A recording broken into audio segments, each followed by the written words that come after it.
মরণের আগ দিয়ে তার কিছু কষ্ট হইতেই পারে।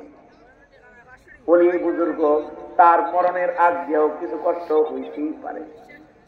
আল্লাহর রাসূল সাল্লাল্লাহু আলাইহি ওয়াসাল্লামের মরণ হইছে, পালাইতে পারে নাই পৃথিবীর কেউ এই মরণ থেকে। তুমিও যাইবা, তবে এই দিবসটা তোমার জন্য বড় কঠিন। এই দিবসটা যদি তোমার ভালো হয়, আর যদি এই দিবসে তোমার মুখে কালিমা উচ্চারিত হয়, তাইলে তুমি আমি আল্লাহর জান্নাতে যাওয়ার সহজ হয়ে যাবে। কারণ মরণ তার ভালো, হাসর তার ভালো, জান্নাত তার ভালো, হিসাব তার ভালো। আর একটা দিবস হলো হাসর দিবস। 1 নাম্বার কঠিন দিন জন্মদিন, 2 নাম্বার কঠিন দিন মরণ দিন, 3 নাম্বার কঠিন দিন হলো হাসরের দিন, পুনরুত্থানের দিন।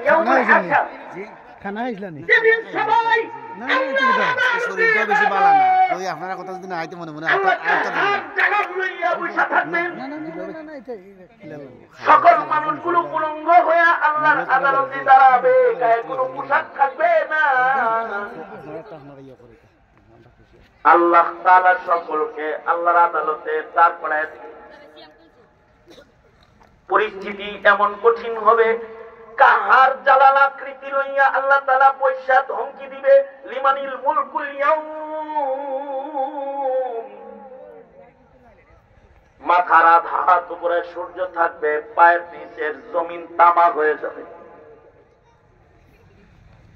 মানুষেরা পানি পানি চিৎকার করবে, মানুষের জিহ্বা বের হয়ে নাভি পর্যন্ত চলবে, মানুষগুলো পেরেশান হয়ে যাবে। নবীরা পর্যন্ত ইয়া নাফসি ইয়া নাফসি করবে। সব নবীগণ যার যার টেনশনে পড়ে যাবে। কঠিন ময়দান যেদিন শুরু হবে, কেউ কারোর পরিচয় দিবে না। হযরত ফাতিমা বলে, বাবা সবাই উলঙ্গ দাঁড়াইবি, শরম লাগবে না? আল্লাহর রাসূল বলে, মারে এমন ভয়ঙ্কর হালতে আল্লাহর আদালতে কেউ নিজের ছাড়া আর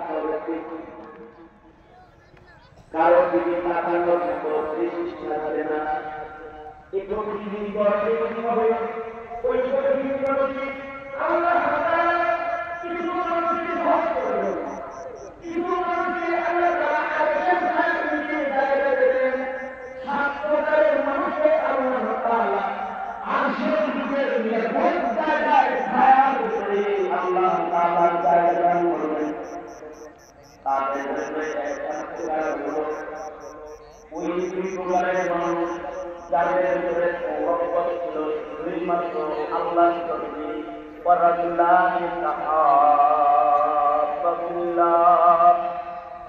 যারা একজন আরেকজনকে ভালোবাসত শুধুই মাত্র আল্লাহর জন্য, এই 2 মানুষকে আল্লাহ তাআলা আরশের নিচে ছায়া দান করবে। যদি তাই হয়, আজকের এই দৃশ্যটাও যদি আল্লাহর কাছে কবুল হয়, আর যদি নবী পাও নাই, নায়েবে নবী পেয়েছ, নবীদের চেহারা দেখো নাই, নায়েবে নবীর চেহারা দেখেছ, নবীর কথা শোনো নাই, আলেমের কথা শুনেছ, শুধুই মাত্র একটুকুন যদি তোমার পুঁজি হয় যে আমি তাকে ভালোবাসি আল্লাহর জন্য, এটাও যদি আল্লাহর কাছে কবুল হয়, তাহলে ওয়ারাজুলানি তাহাব্বা ফিল্লাহ। সহিহ হাদিস বলে 2 জনের ভিতরে আল্লাহর জন্য ভালোবাসা হইলে এই ভালোবাসাটাকে উসিলা বানায়া আল্লাহ তাআলা এ উভয়কে কঠিন বিচারের দিনে আরশের ছায়ার নিচে আল্লাহ তাআলা জায়গা দান করবে।